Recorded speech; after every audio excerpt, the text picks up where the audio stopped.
അഞ്ജന ഒരു ബാങ്കിലെ സെയിൽസ് ഡിപ്പാർട്ട്മെന്റിലെ ജോലി ചെയ്തിട്ട് MCOM പഠിച്ച ഒരാള് എൻ്റെ ഡിഫറെൻ്റ് ആയിട്ടുള്ള എന്തിലേക്ക് വരുന്നു, മെഡിക്കൽ കോഡിങ്ങിലേക്ക് വരുന്നു. സെയിൽസിൽ നിന്നും ഒരു മെഡിക്കൽ കോഡർ.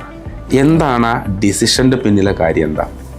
എനിക്ക് ഒരു പ്രൊഫഷണലി ഒരു കോഴ്സ് സെറ്റ് ചെയ്യണമെന്നുണ്ടായിരുന്നു. കോഴ്സ് എടുത്തിട്ട് ജോബ് കിട്ടണം എന്നുള്ളതായിരുന്നു.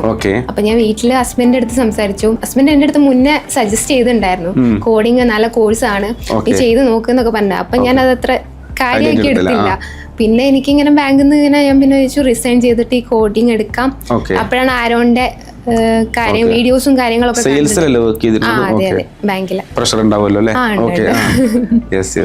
അപ്പൊ അങ്ങനെ എടുക്കാന്ന് എന്റെ അമ്മേന്റെ അടുത്തും പറഞ്ഞു, ഹസ്ബൻഡിന്റെ അമ്മേന്റെ അടുത്തും ഒക്കെ പറഞ്ഞു. എല്ലാരും പറഞ്ഞു ആ എടുത്തോ, അത് തന്നെയാ നല്ലത്, നമുക്കൊരു ജോബായിട്ട് അവിടെ നിൽക്കാലോ. ഇതാകുമ്പോ എപ്പോഴും സ്ഥിരത ഉണ്ടാവില്ലല്ലോ എങ്ങനെയാണെങ്കിലും. അപ്പൊ അങ്ങനെ എടുത്തതാണ്. പ്രൊഫഷണലി ഹോസ്പിറ്റലിലോ അങ്ങനെ വർക്ക് ചെയ്യണം എന്നൊക്കെ എനിക്ക് താല്പര്യം ഉണ്ടായിരുന്നു. അപ്പൊ അങ്ങനെ എടുത്ത് അങ്ങനെയാണ് കോഴ്സ് എടുത്തതാണ്.